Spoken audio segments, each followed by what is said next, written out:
Hello, everyone, and welcome to today's live broadcast, Disrupting Sexually Transmitted Diseases by Leveraging Innovative Technologies for Prevention, an overview of global and local STD trends and impact, presented by Dr. Joan M. Chow, Chief Surveillance, Epidemiology, Assessment and Evaluation Section, Sexually Transmitted Disease Control Branch, California Department of Public Health. I'm Alexis Krause of LabRoots, and I'll be your moderator for today's event. Today's educational web seminar is brought to you by LabRoots and sponsored by Roche Molecular Diagnostics. Now, let's get started. Before we begin, I would like to remind everyone that this event is interactive. We encourage you to participate by submitting as many questions as you want at any time you want during the presentation. To do so, simply type them into the Ask a Question box and click on the Send button. We'll answer as many questions as we have time for at the end of the presentation. Also, please notice that you will be viewing the presentation in the slide window. To enlarge the window, click on the arrows at the top right-hand corner of the slide window. If you have trouble seeing or hearing the presentation, please click on the Support tab found at the top right of the presentation window, or report your problem by clicking on the Answer a Question box located on the far left of your screen. This presentation is educational and thus offers continuing education credits. Please click on the Continuing Education Credits tab located at the top right of the presentation window and follow the process to obtain your credits. I'd like to now introduce our presenter, Dr. Joan Chow. Dr. Chow is a specialist. Sorry. Please go ahead. Sorry. It's okay. We would like to now introduce our presenter, Dr. Joan Chow. Dr. Chow has been a specialist with the University of California, San Francisco School of Medicine and with the California Department of Public Health Sexually Transmitted Disease Control Branch since 1997. Her areas of interest have been in evaluation of new chlamydia diagnostic technologies, surveillance for reproductive health complications, including pelvic inflammatory disease associated with chlamydia infections in women, chlamydia and gonorrhea prevalence monitoring in family planning populations, development of chlamydia gonorrhea screening guidelines, and evaluation of quality improvement interventions aimed at increasing chlamydia screening, and other STD quality measures. Dr. Chow, you may now begin your presentation. Thank you, Alexis, again. Good morning. I am honored to be invited by Roche Diagnostics to speak on today's topic. This material reflects my personal opinion and work and does not reflect that of the sponsor nor my institution. I have no disclosures to share. The learning objectives for today's talk are as follows. First, to describe global and local trends in bacterial sexually transmitted diseases, also known as STDs, and priority populations at risk. Secondly, to discuss gaps in access to effective STD prevention strategies. And third, describe innovative technologies and policies that can improve access to STD screening and diagnosis and ultimately disrupt STD. Here is an overview for how I would like to achieve those learning objectives. I wanted to start with an orientation as to why STD control programs are an important component of STD prevention on a population level, and describe the functional framework for how these programs implement prevention. The majority of the talk will cover both global and local STD trends through 2017 and how the epidemiology informs our prevention priorities. I'll be focusing on the bacterial STDs, which are syphilis, congenital syphilis, gonorrhea, and chlamydia. I'll finish with a summary of STD prevention priorities, as well as innovative solutions and potential partnerships to address those priorities. So why are STDs a major public health priority for prevention? This map from the World Health Organization shows the burden of curable bacterial STDs as of 2016, which include chlamydia, gonorrhea, syphilis, and trichomoniasis. The burden, you can see, is huge across continents, from 18 million up to 142 million in these parts of the world. STDs are also a major prevention priority in the United States, as they are the most commonly reported communicable condition. The latest data released by the U.S. Centers for Disease Control for 2016 reflects a third straight year of increases for the three reportable bacterial conditions, chlamydia, gonorrhea, and syphilis. For chlamydia, we have over 1.5 million cases, representing a 5% increase since the prior year, 2015. For gonorrhea, nearly 500,000 cases and a 20% rate increase since 2015. And for primary and secondary syphilis stages, over 27,000 cases, also a 20% increase since 2015. However, you should note that these reported cases are just the tip of the iceberg. Satterwhite and colleagues from the CDC estimated that in 2008, there were actually an estimated 20 million new bacterial and viral STDs, with nearly 50% being acquired by young men and women aged 15 to 24.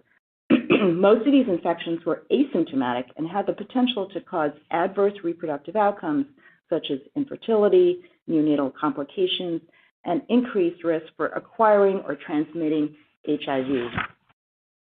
Looking more locally at California data, California has a population of 35 million, and we see the same pattern where not only are STDs the most commonly reportable condition, but we also see that these trends have also been increasing. Here are the trends for the three major reportable bacterial STDs in California, shown here with chlamydia in green, gonorrhea in red, and early syphilis, combining primary and secondary syphilis and early latent in blue, starting from 1990 to 2017, based on reports to date. When we see that chlamydia rates as of 2017 in the green curve at the top have risen since 1996 to their highest level at over 218,000 reported cases, our highest volume since reporting began in 1990. Now looking at gonorrhea in the red, we also see that gonorrhea burden in California has risen to higher than even 1990 with over 75,000 cases. And although early syphilis cases were at a lower volume by orders of magnitude compared to chlamydia and gonorrhea during this period, we have seen consistent and steady rises from 2,000 to now over 13,000 cases by 2017. So what, where, and how can public health, and specifically STD control programs, intervene to address this large and increasing burden? This is a really interesting schematic from the World Health Organization, which developed a global health sector strategy on sexually transmitted infections from 2016 to 2021, with an aim towards ending STIs. And starting from the left, to illustrate what is needed for effective control, you can follow the continuum of STD services that are needed in a population, starting from all people at risk on the left to those who are reached by primary prevention activities, through to access to care, including being tested and treated. But what I just showed is really part of a much more coordinated set of STD prevention activities that are organized according to these key areas that are shown here. The schematic that I'm presenting here is for California, but the framework is actually really pretty common across all STD prevention programs at both local and global levels, depending on what resources are available. So starting from the upper left is surveillance and epidemiology, where we collect the data and assess burden and analyze characteristics of cases. Next to that is health promotion and healthcare quality improvement, which deals with adherence to best practices in clinical and laboratory settings for screening, diagnosis, and treatment. Below that is local capacity building, which actually enables access to technical assistance and training for local health departments to actually implement STD control. Moving to the left is disease intervention, which is about addressing sex partner networks to ensure testing and treatment to interrupt transmission beyond in the community. At the bottom is medical and scientific fairs that ensures that prevention measures are evidence-based and can be translated to practice. And lastly, policy and communications are also core to STD control for identifying and addressing structural changes that are necessary for supporting effective prevention strategies, whether through regulation change or ensuring access to sexual health services. For each of the following bacterial STDs, I will discuss where this framework can be used to identify effective prevention strategies. Now let's start with syphilis, which is noted here can have very serious complications, which when left untreated can ultimately lead to neurosyphilis, ocular and otic syphilis, and congenital syphilis and stillbirth for babies exposed in utero. Globally, after many years of low syphilis rates, almost to the point of elimination, there has been a striking resurgence that has disproportionately impacted men who have sex with men, noted here as MSM. This review by Ibarra and colleagues summarized the increases in syphilis infections among MSM in the U.S. and also multiple countries in Western Europe from 1998, the period with the fewest syphilis infections, onwards through 2013. Similarly, in the United States, there was an increase in primary and secondary syphilis, the symptomatic stages of syphilis, which started at the same time globally in the early 2000s. And here the increases were seen across all regions of the United States and have accelerated with about a 20% increase, as noted earlier, as of 2016. In California, the same increases have been seen here since 2000 through 2017. Early syphilis cases in California were also predominantly male, with near doubling of cases and rate of nearly 60 per 100,000 since 2013, as seen here in blue. However, you'll note at the bottom in red, female case rates have also increased, but they've increased eightfold since 2013 to a rate of 8.5 per 100,000, reflecting a much more recent increase in heterosexual syphilis transmission. And I'll come back to this recent trend in a few slides. Here we see a further breakdown of 2017 early syphilis cases in California by sex and gender of sex partners. So starting from the left side of the chart, we see that 28% of early syphilis cases are among HIV-positive MSM. 32% of early syphilis cases are HIV-negative MSM. 27% of early syphilis cases are men having sex with women or men with an unknown gender or sex partner, and 13% are females. So given this profile of early syphilis cases, there are clear prevention opportunities for ensuring linkage to care for HIV-positive MSM syphilis cases, as well as navigation to PrEP, pre-exposure prophylaxis, for HIV-negative MSM early syphilis cases. What might be factors that have contributed to syphilis increases among men having sex with men? Well, here we see trends in specific venues for meeting sex partners as reported in California syphilis case interviews among MSM early syphilis cases. We see here internet or mobile apps in blue, bars and clubs in orange, and bathhouses and sex clubs in gray trends. Since 2007, use of the internet, including mobile apps using spatial analysis or geolocating functionality, has been the most commonly reported venue among men having sex with men early syphilis cases, much more so than bars and clubs, bathhouses, and sex clubs. We're going to look a little bit more closely at the internet venues for meeting partners, and you see that in this slide showing the frequency of these different types of internet venues, that Grindr has been the most common mobile app for finding partners and has been frequently cited as a reason for syphilis increases, at least in California. Among all interviewed early syphilis cases, the percent reporting meeting partners online was 32% among MSM and men having sex with men and women, as compared to 6% among men having sex with women and less than 4% among females. In California, syphilis and HIV co-infection rates are high. Therefore, ensuring HIV testing of individuals with an STD is a standard of care in STD prevention and control.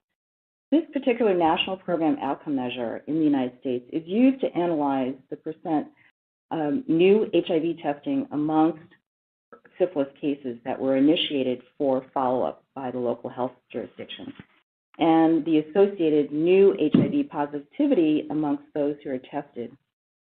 And I want to mention that these data are really critical for improving linkage to HIV care for newly HIV-infected individuals and to PrEP for those who are HIV negative, as I noted on the previous slide.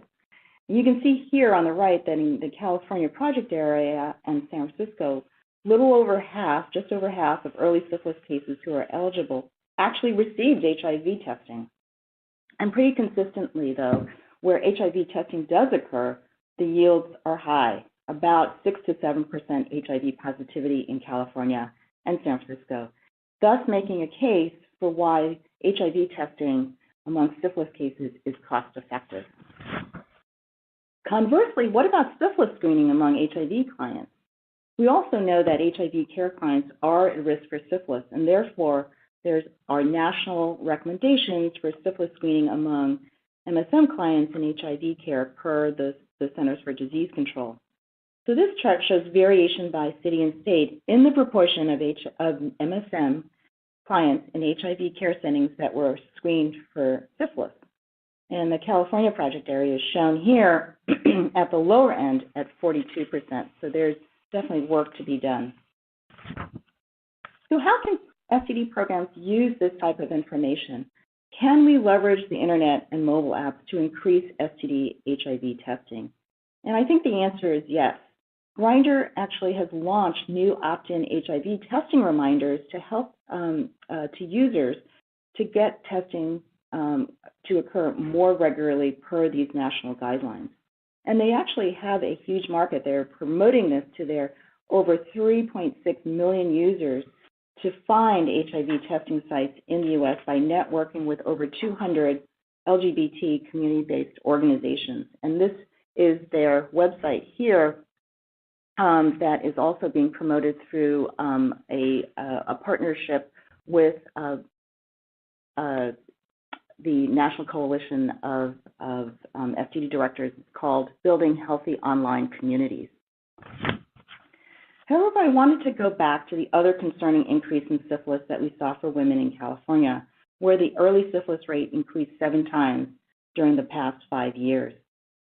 I also wanted to note that we've been seeing recent increases in heterosexual syphilis globally as well. And here is a recent report from Japan where similar increases have been seen among women in a population where syphilis has been relatively uncommon. Looking at the U.S. data trends, the highest increases are also particularly screening for women of reproductive age, that is, ages 15 to 44. This infographic shows the connection between syphilis increases among women and increases in congenital syphilis, which rose by 28% in 2015 to 2016 in the United States. In 2007, the World Health Organization launched the Global Elimination of Congenital Syphilis Initiative with a goal of reducing mother-to-child transmission of syphilis to a sufficiently low level that congenital syphilis was no longer a public health problem. And the goal was for countries to achieve a congenital syphilis rate of 50 or fewer cases per 100,000 live births through achieving programmatic targets of more than 95% syphilis screening coverage in pregnancy and more than 95% treatment of seropositive women. And in this graphic, each pair of bars shows the contribution of different regions in the world to the decreases since 2007 when this initiative was introduced. Decreases in stillbirth, preterm and low birth weight babies, neonatal deaths, and syphilis-infected infants. And so the 5-year update essentially found that there was a 38% reduction in the number of pregnant women with syphilis and in the number of congenital syphilis cases across the board. But internationally, congenital syphilis still accounts for almost 200,000 perinatal deaths each year. Looking locally at California data, we see that the same concerning increases for early syphilis rates have been occurring among women, which have increased 4 times since 2013. This chart shows the consequences for increases in California's female early syphilis rates on congenital syphilis trends. In this chart, trends in early syphilis rates among females of childbearing age are shown by the black line curve, and congenital syphilis cases are shown in yellow bars. This increasing trend in both female and congenital syphilis rates is apparent since 2012, when both conditions were at their lowest point. Congenital syphilis cases rose from a low of 33 cases in 2012 for a 5th straight year to a level of 278 cases in 2017, an 8-fold increase. Stillbirth trends amongst the congenital syphilis cases have also increased, and the numbers have tripled from 12 in 2016 to 36 in 2017. And hence, this increase in congenital syphilis and female syphilis happens to be a major local prevention priority. CDC recognized that recent persistent trends affecting both males, females, and now babies required a much more coordinated and robust response. And you should be aware that in 2017, the Centers for Disease Control released a call to action document outlining recommended strategies reinforcing screening, treatment, and partner services for priority populations, including women of childbearing age.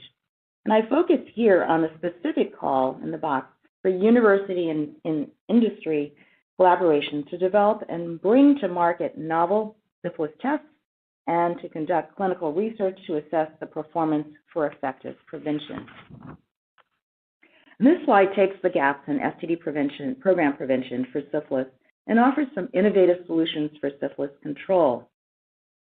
First and foremost, improving syphilis screening is a priority for prenatal patients and HIV-positive men having sex with men. And so in the arrow, what we've proposed are how that might happen. And one approach and solution would include creating multiplex testing platforms that address multiple conditions, including syphilis, HIV, and also hepatitis C virus. Specifically, we would be able to improve the specificity of diagnosis of primary lesions, for instance, and also add treponemal primers to other assays such as herpes simplex virus. Point-of-care testing is absolutely a priority for increasing access to screening, particularly for hard-to-reach populations. And one way that might occur would be to actually develop point-of-care testing that combines non-treponemal and treponemal confirmatory testing. Clearly, there are some issues in terms of how best to create such tests, and design issues are paramount, related to being able to address field conditions, temperature requirements, reagent stability. And in order to really make point-of-care testing happen, particularly in the field, we have to address some policy issues regarding the certification and training of local disease intervention staff and non-medical staff, so they're actually able to conduct these point-of-care tests in the field. So let's now turn to gonorrhea trends. Gonorrhea prevention is also a national priority because basically gonorrhea has grown resistant to nearly every drug ever used to treat it. We are now down to one recommended treatment for gonorrhea, cephalosporins, and we know that increasing multi-drug resistant Neisseria gonorrhea reports are a major concern for ongoing control of these infections. The World Health Organization Global Gonococcal Antimicrobial Surveillance Program, or GAS, is key to monitoring antimicrobial resistance trends for gonorrhea internationally. And they identify emerging antibiotic resistance and therefore use these data to inform regular changes to the treatment guidelines and public health policy on a global basis. In vitro and clinical resistance to Neisseria gonorrhea to the extended spectrum cephalosporins, the last line treatment for gonorrhea, have been reported from many, particularly well-resourced settings on a global basis. As you can see here in the map, sometimes as high as 30%, as shown in gold, and up to 5%, as shown in yellow. The emergence of antibiotic-resistant gonorrhea is especially concerning given recent trends in gonorrhea incidence. After decades of major declines in gonorrhea since the 1970s and low rates in the last 10 years, we have started to see increases in the United States. In 2016, a total of almost 500,000 cases of gonorrhea were reported in the United States and represented a nearly 20% increase since 2015 and a 50% increase since the historic low in 2009. In this graph showing the annual trend Locally in California since 1990, you can see the dramatic increase as well after the mid-1990s, especially for males. Gonorrhea cases and rates increased by 17% over 2016 gonorrhea cases and nearly doubled since 2013. About 2/3 of our gonorrhea cases in California now are among men. Men who have sex with men make up about 43% of our total cases, but out of just men, they make up nearly 2/3 of all male cases. Where are gonorrhea cases likely to be diagnosed in California? So we used our case data to look at providers that are diagnosing MSM, men having sex with women, and female cases, and noted that there were key differences in provider type. STD clinics and private providers were the most frequently reported provider type for MSM gonorrhea cases, while private providers and emergency departments were the most common for men having sex with women, and family planning was by far the most common for females. Here we see the distribution of site of infection by sexual orientation for California gonorrhea cases. How does this inform our intervention prevention strategies? It shows that since half of all reported infections are at extragenital sites amongst MSM, screening MSM at these sites, it's necessary to not miss half or more of gonorrhea infections. As shown on the last slide, many MSM gonorrhea cases were diagnosed at STD clinics. So conducting 3-site testing more frequently at these clinics is evident in that provider setting, but perhaps not so much so in other provider settings. How do the recommendations to conduct 3-site testing affect our development of diagnostic tools? Well, our program conducts a California clinical laboratory survey every few years, and these data have been useful for understanding laboratory testing for each of the STDs.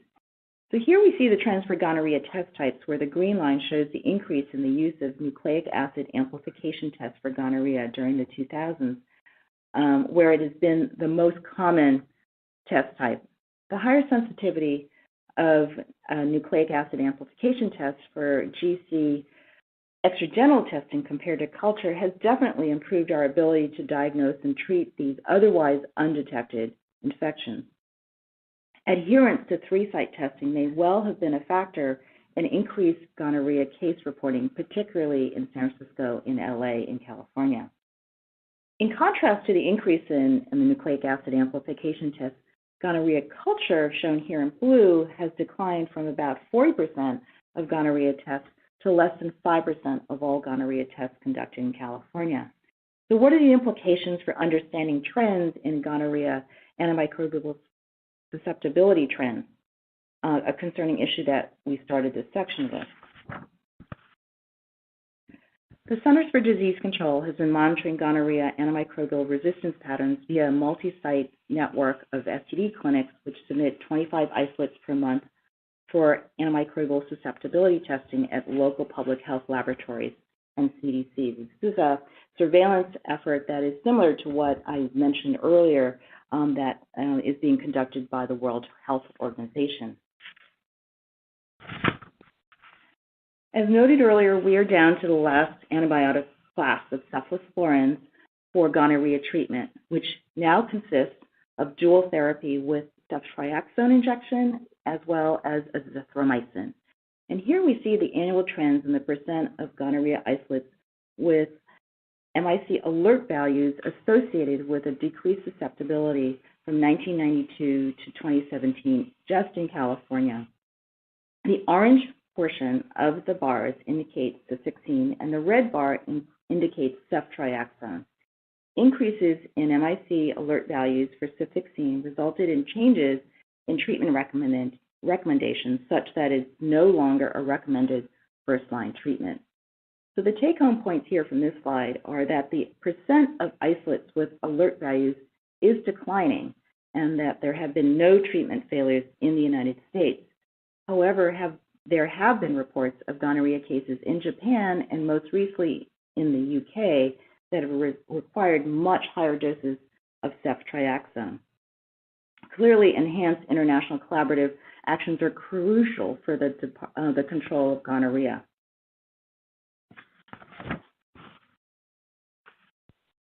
So in this slide, based on the information that I've just presented on what is happening in terms of gonorrhea trends, and particularly with regard to antibiotic resistant patterns, here are some of the STD program gaps and possible innovative solutions for gonorrhea control going forward. Well, clearly, FDA clearance for extragenital specimens and increased 3-site testing is paramount and needs to occur so that we can expand access to identification of these infections. And that could also be implemented more effectively through home-collected urogenital and extragenital specimens. Being able to expand those FDA claims beyond self-collected vaginal specimens in U.S. Clinical settings would actually be a major, major advancement.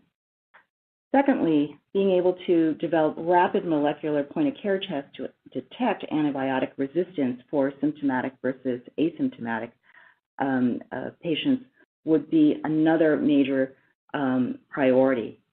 There are some issues with respect to determining what is the right target for molecular assay work, whether it's targeting 10A or JAR-A, and what other assay could this type of detection be combined with. It's possible to go forward, I think, with the work that's being done by Roche, for instance, in developing a separate test within the lab in a tube platform as a confirmatory to complement primary screening for syphilis. Here's an example of how our academic partners are developing diagnostic solutions along these lines that can help us treat gonorrhea infections with appropriate antibiotics. UCLA researchers developed a real-time reverse transcription polymerase chain reaction test for a mutation of codon 91 in the JAR-A gene in Neisseria gonorrhea that reliably predicts resistance to ciprofloxacin. Cipro was a drug that was associated with a high proportion of isolates with decreased susceptibility in the early 2000s. With this particular test that takes 24 to 48 hours, it's possible perhaps to actually revert back to a treatment that was taken off the recommended treatment guidelines in order to expand our ability to treat gonorrhea. Now let's take a look at chlamydia trends. In 2016, a total of over 1.5 million chlamydia infections were reported to the U.S. Centers for Disease Control and has been the most commonly reported communicable condition since reporting was initiated. During 2015 to 2016, the overall rate increased almost 5%. In 2016, the rate of reported cases of chlamydia among women was 2 times the rate amongst men, and that's probably likely due to the patterns of care for women compared to men. However, during 2012 to 2016, the rate in men increased over 25%, and that may reflect increasing access for men to chlamydia testing, particularly through urine testing. Chlamydia remains the most commonly reported in California as well. There were over 218,000 chlamydia cases in 2017, the highest volume since reporting began in 1990. Oh, excuse me. I'm just going to take that down. Thank you. This is the highest volume since reporting began in 1990, likely as a result of increased screening of young women per national recommendations. Chlamydia cases increased by 10% over 2016 cases and increased by 30% since 2013.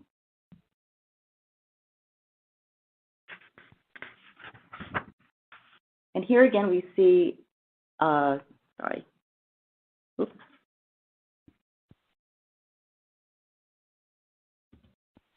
Great, thank you. And here again we see the trend in the types of chlamydia tests by test type based on our chlamydia annual lab survey from 1996 to 2012. And as we saw with gonorrhea, the proportion of tests for chlamydia that have been based on nucleic acid amplification have increased dramatically since 1996 to the point where, as of 2012, they are the most common test type as they are for gonorrhea, for chlamydia. And that's largely because of the combination assays that detect both these infections in the same specimen. At the same time that the proportion for nucleic acid amplification tests have increased, there's been a major decline in the proportion of tests that are conducted via culture and also by DNA probe. Here we see some of the underlying trends for why chlamydia infections have been increasing over the last 2 decades. We see consistently increasing trends in both national and local program rates of chlamydia screening for young women. However, you'll see that there are also gaps in screening that remain. These national numbers come from both managed care as well as from local health programs that serve women in family planning settings. Rescreening to prevent repeat chlamydia and gonorrhea infection is also critical to prevention of pelvic inflammatory disease and infertility. And here we see that the repeat positivity is as high as 15% for chlamydia and 10% for gonorrhea for women who were rescreened within 6 months after initial infection. However, we see that there are also gaps in rescreening as well. And based on family planning clinic data, we see that only 1/3 of women treated for chlamydia are actually retested within 6 months of treatment per CDC recommendations. But amongst those who actually did return to the clinic, these are also, another 1/4 were not retested as well. So these reflect absolute missed opportunities for identifying repeat infection for these women. So here's a summary of prevention priorities, innovative solutions, and potential partnerships to address the challenge of the gaps that we've identified. One is definitely there is a need to improve access to STD HIV testing. And here are some of the solutions. Certainly we need to work on FDA clearance for home-collected vaginal and extragenital specimens for both chlamydia and gonorrhea. We need rapid CLIA wave tests for non-clinical settings, which include corrections, homeless settings, reservations for where Native Americans reside, or any other areas with poor access to health, where mobile clinics might be an important setting for testing. We certainly need prevalence studies in order to provide the evidence for cost-effective identification for infections in those settings. But it's unclear whether or not we need to have a randomized controlled trial to develop that evidence base for identifying these infections more effectively. And certainly these type of data would be helpful to inform the U.S. Preventive Task Force recommendations, as well as CDC STD treatment guidelines for supporting screening in these particular specimen sites. And then from a policy perspective and advocacy, there needs to be evidence for cost effectiveness and return on investment with regard to screening in these settings. We need information, data on cost and yield, and the adverse outcomes that are averted as a result of screening for these infections in these populations and these specimen types. Another major policy issue has to do with reimbursement for tests. Who is actually paying for increases in STD and HIV testing? Which tests should be covered in benefits is a policy issue, and who should pay? Should it be the Centers for the CMS in the United States? Should it be managed care plans? Who decides whether these tests are included under capitation fees versus fee for service? So I just wanted to make sure that everyone had access to resources that might help further local decision-making and policy-making with regard to expanding STD screening. Recently, April was declared STD Awareness Month in California, and so we disseminated resources in collaboration with the CDC through their websites indicated here and also through our website. And I've put down here where you could access some of the other documents that I referenced, such as the CDC call to action with regard to syphilis. Reduction in syphilis, gonorrhea, and possibly chlamydia going forth is possible, as indicated by these projections by the World Health Organization, if there is a coordinated effort along the lines of the STD control program framework that I started with. The WHO is using this framework to project what seems like an ambitious goal, a reduction of 90% in the burden, at least, for syphilis and gonorrhea worldwide. And I believe that with public and private partnerships globally and locally, I think that probably is possible to disrupt STDs both globally and locally. Thank you, and I'm now ready for questions. Thank you, Dr. Chow, for your informative presentation. We will now start the live Q&A portion of the webinar. If you have a question you'd like to ask, please do so now. Just click on the Ask a Question box located on the far left of your screen, and we'll answer as many of your questions as we have time for. So let's get started. Our first question is,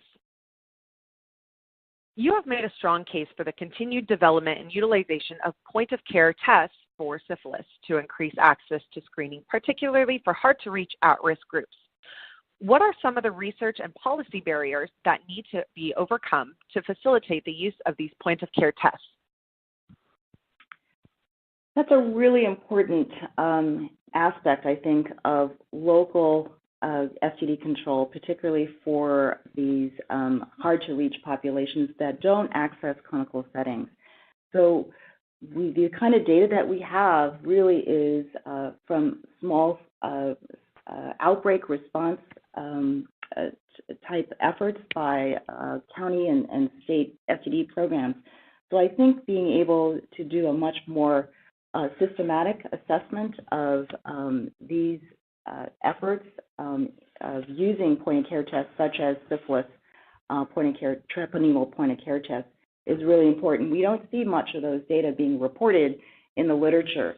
And so I think the type of data that are available when these point-of-care tests are being used in the field tends to be based on small sample sizes and lack actually cost data. And so if we had a lot of that cost data to demonstrate that the yield, the return on investment in these settings is high, I think we can absolutely make a better case for implementing point-of-care tests in these types of settings.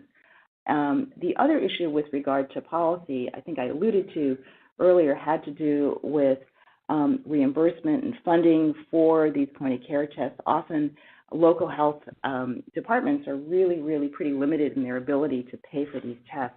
Other issues have to do with restrictions on who actually can conduct these tests. We've been very fortunate to work with companies that provide the training for these point-of-care tests and are actually very helpful in implementing these screenings in these settings. So those are two particular areas, I think, where we could absolutely work to improve the acceptability and the feasibility for implementing point-of-care tests. And I think I also alluded to some technical issues regarding the performance of these point-of-care tests and how they might be designed. We certainly need the smallest, least resource-intensive type point-of-care tests to be developed for use in these settings, so they can be an accurate reflection of disease burden in the field. Okay. So Dr. Chow, our next question. Since gonorrhea has become resistant to practically all except cephalosporin, are there cases where patients are resistant to cephalosporin? Right now, there are no treatment failures that I am aware of in the United States. And based on the reports from Japan and the UK, basically the patients who have not responded to cephalosporins, at least using the 250 and the 500 milligram and up to 1 milligram doses of ceftriaxone, have responded to even to other types of antibiotics that are not widely available, such as gentamicin and a couple of other experimental drugs. But these are not fully vetted, I think, in clinical trial settings to enable them to be recommended as true alternative treatments by the CDC. Do you think that the use of PrEP is contributing to the increase in STIs? Well, it's an interesting question, certainly up for debate, based on some of the off-label data coming from France, from the IPRGay, and from other countries where PrEP uptake has been increasing over the last couple of years since PrEP was made available. The recommendations for anywhere from 3 to 6 month screening for STDs has also been potentially a factor for why those rates for STDs, bacterial STDs, have been increasing. It's really hard to tell whether people who are on PrEP are also practicing precautions with regard to condom use at the same time that they're using PrEP. And so I think we definitely need to see more data on follow-up of PrEP patients who are, with regard to the use of condoms and within their sexual partner networks. But it certainly has been interesting to see the concurrent increases in PrEP as well as STDs among MSM in the last 2 years.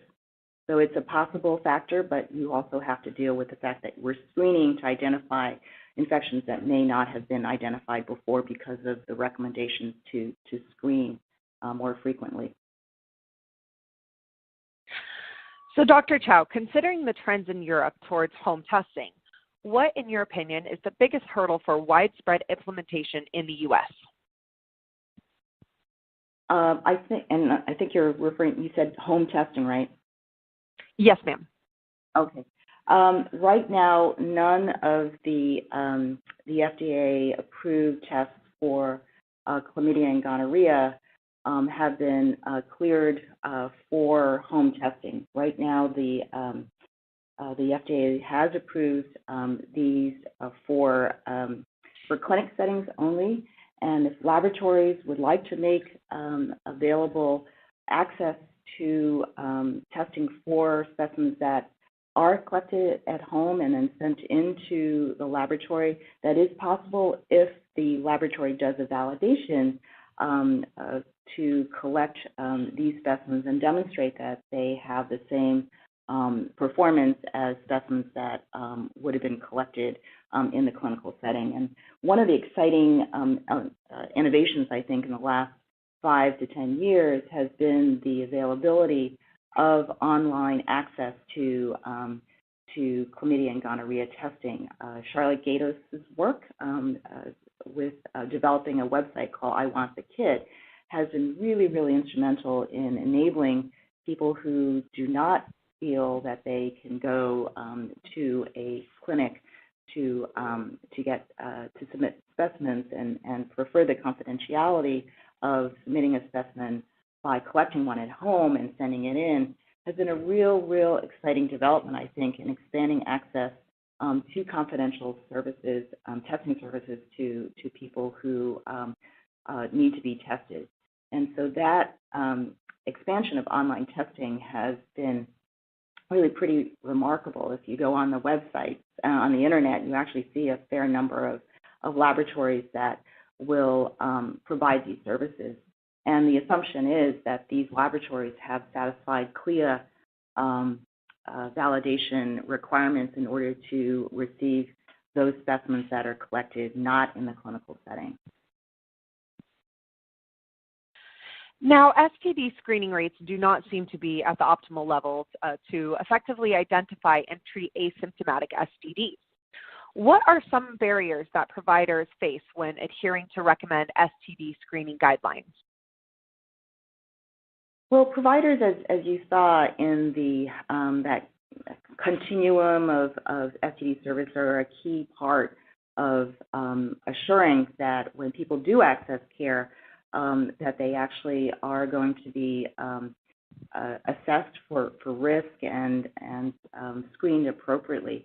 And one of the biggest barriers for providers in this settings is the tremendous amount of work that needs to be done within the clinical setting during the short period of time that they actually have to see a patient.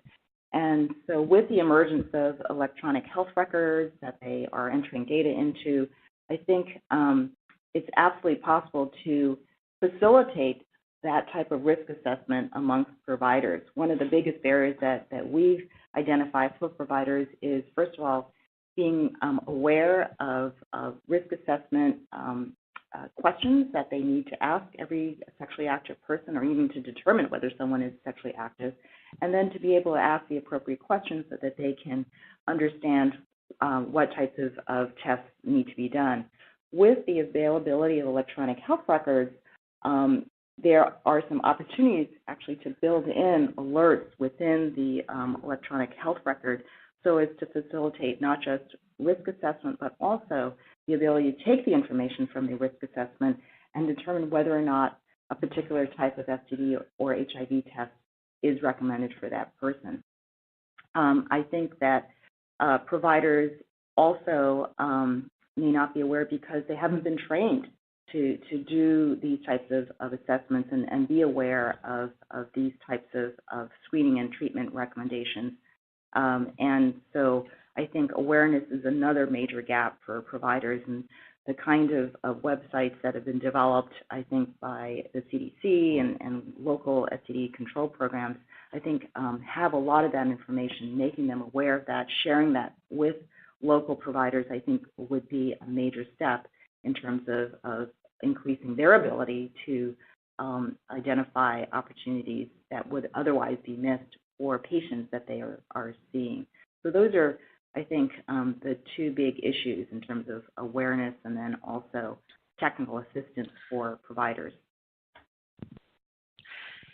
And Dr. Chow, it looks like we're going to have time for one more question. A clear medical need to address STIs exists in high prevalence populations, which are also often resource limited.